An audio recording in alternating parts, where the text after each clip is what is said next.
Hey, how's it going? Nice to meet you. You know? Show me.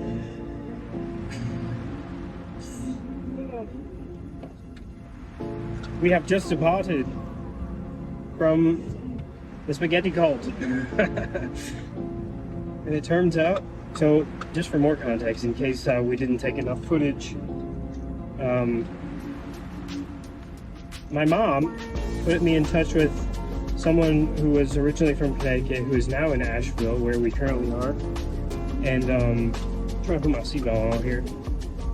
And it's an intentional community of sorts, a communal living situation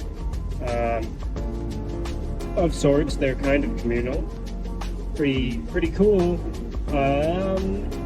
generally speaking. And the guy who runs it, or is like the kind of the leader, but leads from behind, leads from the shadows of obscurity or something, is named Spaghetti. So, but it seems it's not a cult, but it might be a cult, but it seems not particularly cultic. And it was very cool, lots to think about, inspiring, very interesting discussions. Tips and pointers and Yeah. things like that. We were advised to start one of our own. And yeah, perhaps some words they probably can't hear very well. What do you think, Joe? Shit's pretty cool. They are resisting Explicit rituals. and resisting the fact that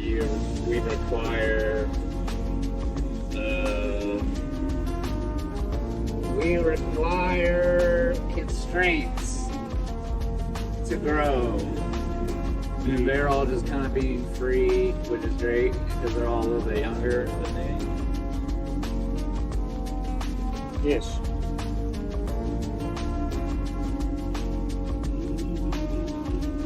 And some of them are Jesus friendly. Yes. Resistant to, And seemingly Christian spaghetti is not anti-Christian, so that's at least a good start. We have not met Spaghetti, but I hope to meet him at some point, the mythical Spaghetti Man. Yeah, because he seems like a good dude, generally speaking. based on nothing. Based on one of the cult members. No, I'm joking. But, you know, yeah, I'm excited. It's good stuff, you know, jokes aside. Very, shout out to Jillian for welcoming us to check out her place, and for talking to us about this type of stuff. And yeah, it was really interesting and inspiring, and lots to think about here in the TLC. Yeah, stay tuned. Oh yeah.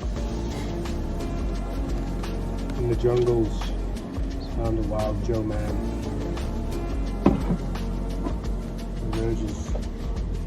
Found this water bottle right after the other one broke. Crazy. Well, you didn't really supposed to put it. You found it on the side of the road. On a box for the stuff. Found it on the side of the road for free. A box of free stuff. Keep watching from McMo after spending several nights.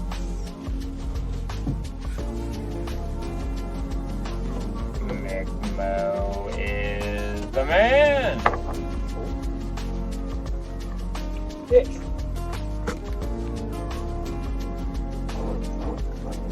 And we broke bread and drank a little wine even. When we first got here. And we sort of used this house as a little bit of a home base to scurry about Asheville.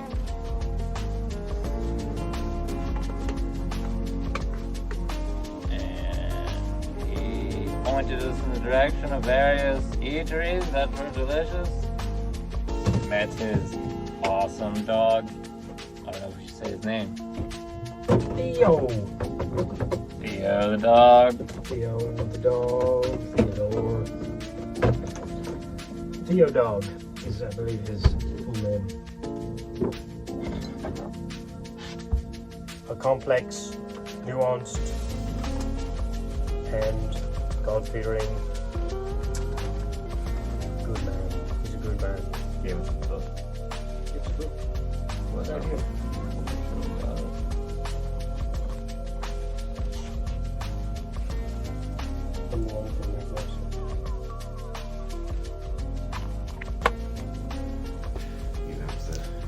The most lucky and the least lucky. I vibe with most of what he said.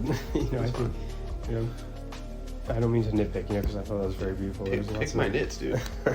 There's lots of good stuff.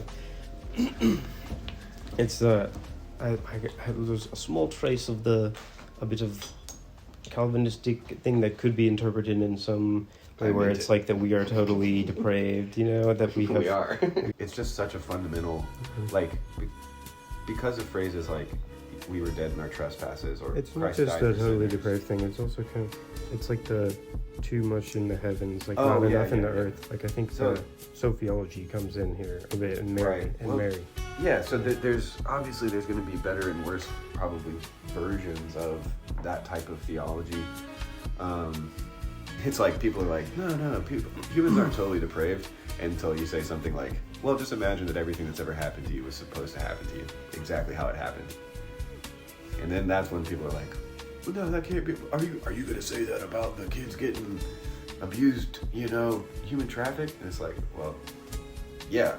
I mean, either that's supposed to be happening or it's not supposed to be happening. And if it's not supposed to be happening, how is it happening? And so we still have to Well, start but I talking mean, about if all that was supposed to be happening was like the perfect, you know, eternal, like holy, holy, holy, and like everything was just perfect, and like this kind of, then what's the point? It gets boring. It's like there's a certain like yeah, so boring purpose would be like to the boring would be a human category. like the fall has a purpose, and like the fallen world, like God, you know, like Yeah, this for sure. this was all part of the plan, and it was supposed to happen, Of course. including all the sin. Yeah, so what are you saying that's different than what I was saying? I don't know. I just think like that we don't want to speak of like the creation and the material and the physical and like the chaotic and the darkness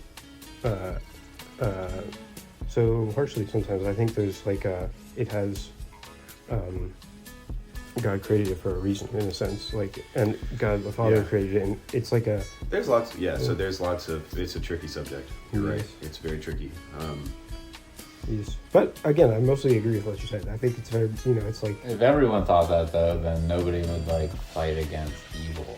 yeah, that's a weird thing where it's like there's multiple like perspectives, and you have to take them at different times. It's like, yeah, it's like you're not going to go up to a lady who just like had her kid die because of some rare cancer and be like, it's just, you know, it's God's plan, you don't see why yet. And I mean, sometimes that is.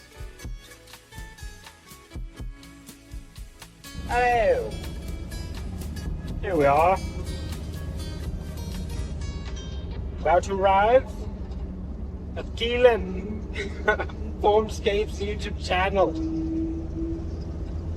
Just drove for 5 hours. And then you might, perhaps you might rephrase this. Sounds ready. Southwest. Oh my gosh, the GPS lady is interrupting. Where are we at? We are Formscapes. Yes. Ahoy! Here we are! Fucking airport on the airport road. But this is where the bougie shit is. Down this way. Carl T. Jones. Okay. Alright. But anyway. And you deal with the traffic. You honk at people. You give them the bird. And then. Where's Drake? Oh, we gotta go. We gotta go away. Hang on. I gotta go all the way to. I thought it would show the water tower. In this area, there is a water tower. And there's a giant mill. Is it this? No. Whatever. It's over here somewhere. is the low mill, and that's where we're gonna go, and we're gonna do thug shit because it's where it's happening at. Okay. Straight up. Then we're gonna go even further North Parkway, all the way up here to the most ghettoest Applebee's in Alabama. I promise. Hell yeah, brother. And that's the interstate. All right. Anyway, yeah, it's gonna be great. It's gonna be a good time. Yeah, there's a lot of there's a lot of kind of neo-spiritualistic type movements coming out of the woodwork right now. They'll say things like, yes, your experience of reality is just a heads-up display. Reality is not locally real, whatever the fuck that's supposed to mean. That it's reality is virtual, that it's all a simulation. This idea that really it's Kantianism is what it is. It's this idea that our concrete, tangible experience of the world isn't actually getting at the world itself, because our consciousness effectively amounts to this kind of screen which forever bars us from anything truly real. I think this is an extremely dangerous and self-sabotaging way of thinking about our relationship to reality. And so I would shy away from anybody who leans into that kind of rhetoric. I think that our capacity to really make contact with the really real world is contingent upon our capacity to take our first-person experience very seriously. Empiricism, Another thing that comes to mind is the symbolic / iconic worldview promoted by Jonathan Peugeot, insofar as there is a sense which we would probably both say, I would imagine, not to speak for you, Keelan, but that to some degree we usually are not in full contact with reality. Like, we do kind of see through our own filters and lenses and such. The brain is evolved for survival, not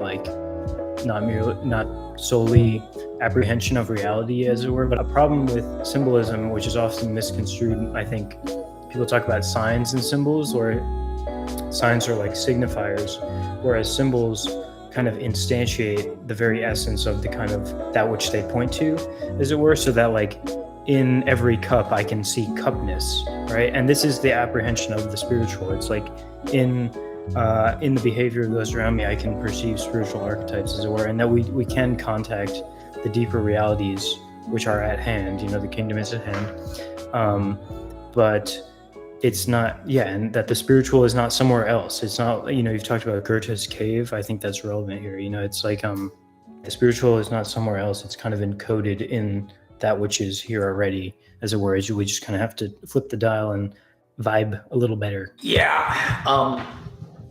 The Goethe's cave thing, I think that's a useful way of thinking about this. We should not be thinking of our consciousness as a barrier between ourselves and the noumenal.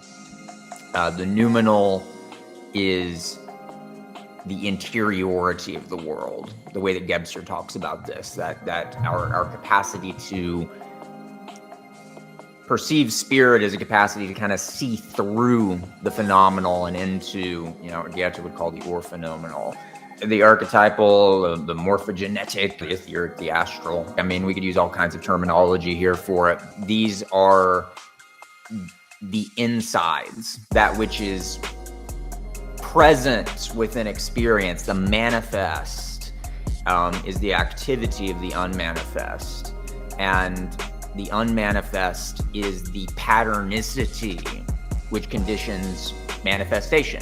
So there, again, it's like the toroid is a great illustration here, like two poles of a magnet, right? You can't have a disembodied north pole and south pole of a magnet there. It's two sides of the same coin, right?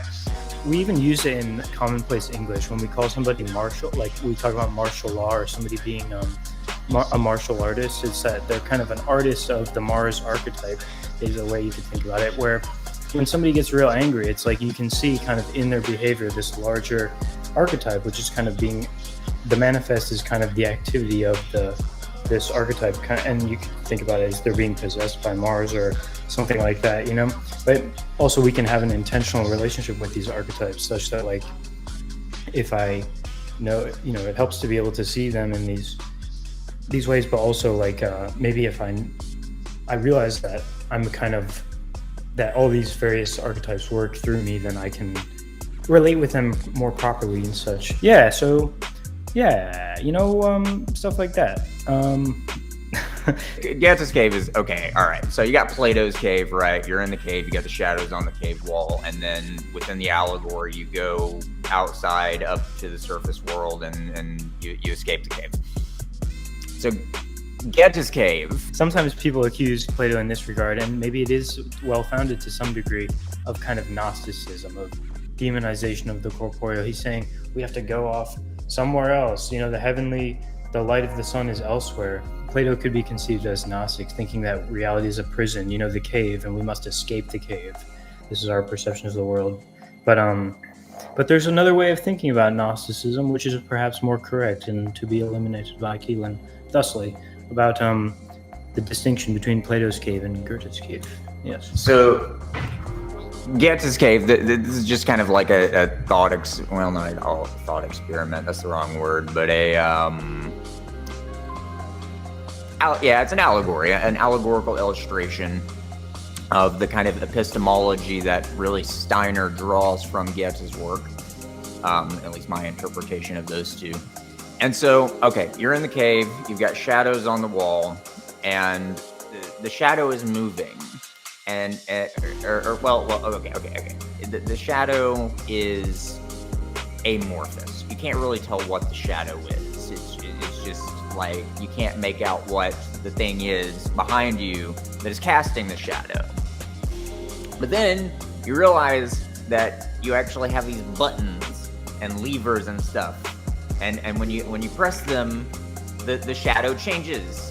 And you start to realize eventually what's happening is that your little buttons and levers and whatnot are actually moving and rotating the object behind you that's casting the shadow. And so by being able to look at a variety of different shadows being cast by the object from different angles, you're able to then perceive the object behind you with your mind.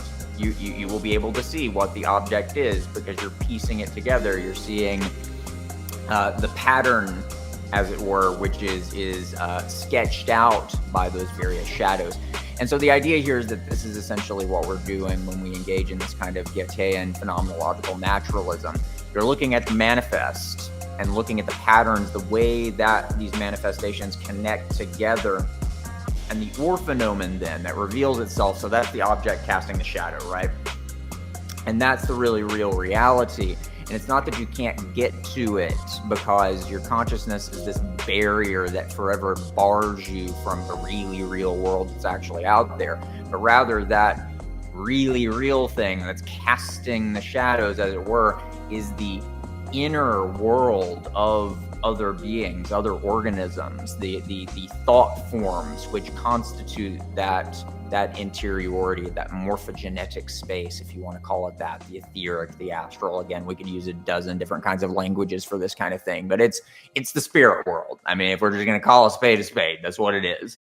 As you're talking about the Urphänomen and Goethe's kind of natural empiricism and such, I think there's a beautiful connection to your talk about music and like how this kind of empirical encountering of the natural phenomena is a sort of empathic resonance where you can kind of come into a communion of sorts with that which you are perceiving. And there's many ways of phrasing it, but like this idea that patterning as such is a musical happening, such that music is so deep, man. It's like, music is like this so deep way of describing anything because everything is patterns to some extent. So this ability to come into relationship with the music of your surround, to vibe with things around you in this kind of musical way is how we come to know things better. And we can see this so easily in interpersonal contexts. It's like if I take a minute to kind of accord with the music that is Keelan's being, and I can kind of see through to that which he's experiencing to some extent, right? And it's like that kind of empathic vibing. I just love it. I just thought, we're getting a little off on this question, but I don't even remember what the question was, but yeah. But I just love that connection to music. It's so good. You know that the archetypes are kind of like the different instruments are like. I mean, all cognition, all experience is the experience of musical form. I mean, that like, and this is why, again, there's so much like spiritualistic crap popping up these days, and there's so much of it that's just fucking nonsense. Like you'll find these things online, for example, where people will be trying to like make these correlations between different frequencies and different colors. Like, yes, red is 440 to 480 hertz, and yellow is 380 to blah, blah, blah, blah, blah. No, that's not how it works, because these are relational phenomena. Color and music, like a major third, that's a kind of musical color. There is no frequency of sound that is the major third, because it is a relationship, is a harmonic relationship between two tones. And with visual color, this is what Goethe's color theory shows us, is that there is no frequency of light that is blue or green or red or anything, because it's about this boundary between light and darkness. And you can demonstrate this literally. You can just buy a prism. They're not that expensive. You look through one at a white wall, you would expect it to take that white light and split it into a color spectrum, and it doesn't. You see the colors emerge at the boundary between light and darkness, because it's this mediation, it's this interpenetration of light and darkness. And really, with music, it's the exact same thing. It's just a little bit more complicated, because what you have is this gradient of the modes going down from Lydian, which is the brightest, down to Locrian, which is the darkest. And really all musical forms are along that gradation of more brightness, more darkness, and then how those interpenetrate with one another to create new colors. Do I consider myself a genius? No, absolutely not. I consider myself a recovering alcoholic with a YouTube channel. There is no red frequency. There is no blue frequency. There is no major third or perfect fifth frequency. Oh, did you know that, it's really supposed to be 432 hertz? It doesn't make a damn difference. I tune my guitar by ear. There's definitely some truth, though, to this idea that these vibrations, oscillations, there's something very fundamental about that, to the way that patternicity itself comes about and the way the harmonic relationships come about. And I think that especially with if you start making these connections between color and music, and then the astrological archetypes, like what I've tried to do with the astrochromogram, you can start to see that even in our feelings of like the Jovian feeling, that feeling of optimism and growth, that kind of Sagittarius energy, there is a kind of harmonic structure to that feeling. All that stuff, that's the good stuff right there, folks. You gotta think about that. If I humbly suggest, put that in your pipe and smoke it. And yeah, good stuff. Freedom really then becomes about the degree to which these different things in orbit around that nucleus, that center of gravity, are brought into harmony with one another, and the way that the Platonists and Neoplatonists thought of this is useful here. I mean, the way they saw it is like, if you're being dragged around by the impulses and instincts of the body, that's being a slave to your passions. That's the way they would have seen it. But bringing those things into accordance with this kind of higher unity implicated by the I, the form of formlessness, the form of formedness, the monad, that's where the real freedom is, because then everything is brought into alignment with this inner will, which is ultimately simply the affirmation of the experience of being, of becoming. Right? And really, that's, once you peel back the layers, I think that's exactly what we find underneath Nietzsche's notion of the will to power as well, right? This will to life affirmation has this very Christic type of thing going on to it, which is a bit ironic considering how vehemently anti-Christian Nietzsche could be at times. I would still say that when all's said and done, he is probably the most agonizingly Christian philosopher of them all. So Yeah, there you go. There's my take on that, I suppose. Yeah, cool. Basically, just bringing it back towards this idea that we have to stand at the balance, between the so-called fallen, so-called, evil, corporeal suffering and such, and, the heavenly ruminations of sorts. Basically, what I'm trying to say is don't forget to go outside and touch grass, folks. Meet up with your friends in person, go on a road trip, perhaps. That's kind of, and if you want inspiration in this regard, check out estuaryroadtrip.com. Grab life by the horns. Do the thing. Eat the donuts. Flirt with the cashier at Walgreens. You got this. Live your life, buddies. Okay, we're done with this. Take it easy, guys. Thank you for hanging out. Blah, blah, blah. Bye. The shadow is what you don't want to see. The shadow, I don't think the shadow and the darkness are necessarily the same thing, because I don't think the type force. Yeah, I think that, honestly, Christ is the biggest shadow kind of in a way, insofar as it's so people can't bear to look at the Christ, or the Christ in them, as it were, that it's it literally is kind of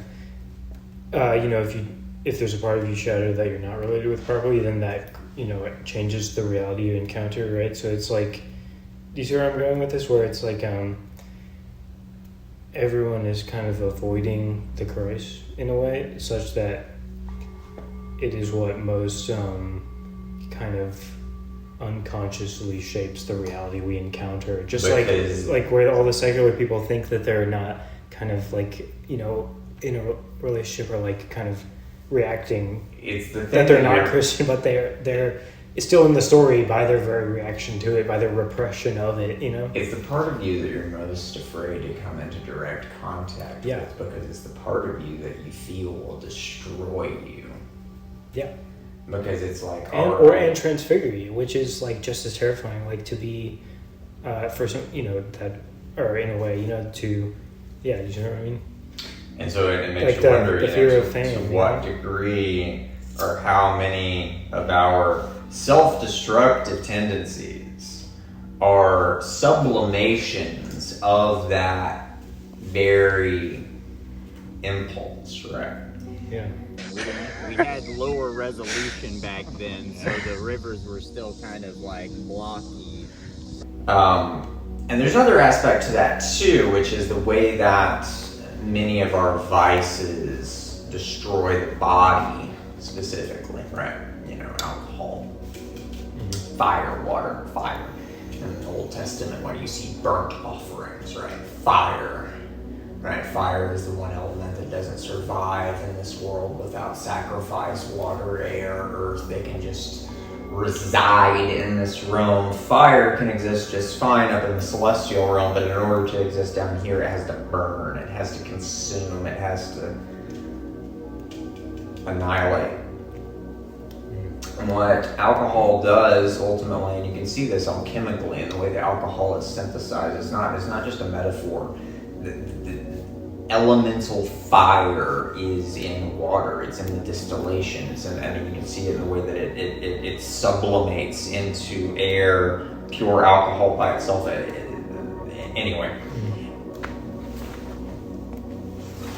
that's what it does to the body. It's fire. It fries your nervous system, and the reason it feels good is because it's this liberation of the astral and mental bodies and the spirit from the corporeality. Yeah, it's kind of a disintegration in that regard, whereas the Christ is that integration, and that is the thing that we are avoiding in a sense. Well, integration, yes, but there's got to be a purification involved, right?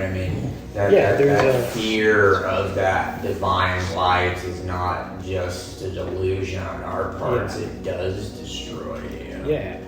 I think Peugeot is sophisticated enough that he is able to recognize that there is a divinity to the underlying darkness. He's not so hardcore an Aristotelian or Neoplatonist that he sees the Yeah. khoa as fundamentally evil. And you know that's an interesting thing is that would also kind of maybe suggest the Orthodox being on the left side insofar as they recognize Mary, you know, like the mother of the Theotokos and like, but nonetheless sometimes there is this like death to the world vibe where they're like fuck the corporeal, you know. Well, it's definitely what you see with Seraphim Rose. I mean, he was absolutely about that, you know, just complete, just denial of the world. And the thing is with Peugeot too, I mean, I do see that to some degree at least, with the extent that he sees essentially all of modern history going back to the Renaissance, probably going all the way back to the 13th century with the Nominalist movement. He sees as a degeneration from this pure, better world, you know, of traditional Orthodox iconography and so forth. And ultimately, I think that attitude fails to understand what's really happening here. And it's why I can never have any kind of allegiance to Eastern Orthodoxy or any other extant form of Christianity, is because I see the entire history, you know, moving through that from the Nominalists to the Renaissance to the British Empiricists, all the way to American Pragmatism, all the way to the, you know, incarnation of Armon that we're currently seeing. All of this as a descent of global human consciousness into the same abyss that Christ entered into. There's this need.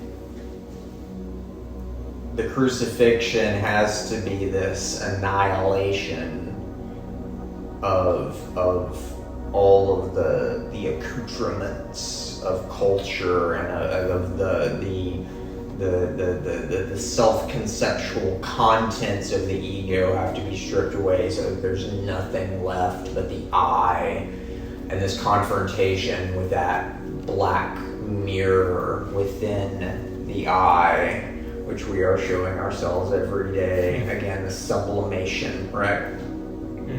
And it's again, we can look at this as a bad thing. But what is this? This is a manifestation of something deeper that's happening at this kind of psycho-spiritual level, which is the fact that pure subjectivity of human consciousness, when the lights go out, when the lance of Longinus plunges into you, and the rivers of Eden flow out from your side, what's left but that black mirror, which has nothing to reflect except what? Itself.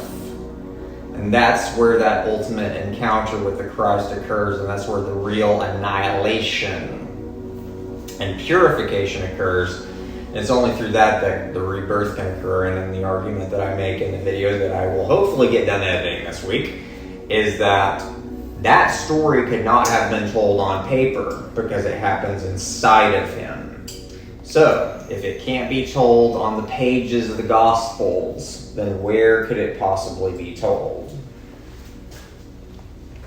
Through us and through, I don't know, through the experiences of everyone. In us. We are telling the rest of the story that doesn't get told in the books. Through our direct experience of these workings. Yes. And God help us. Yeah. True. It's gonna be True that. hell of a ride. Yes. Pun intended. Well, that's pretty interesting. I didn't realize why I didn't really go down the Orthodox route. Well, for obvious reasons, but also that makes sense.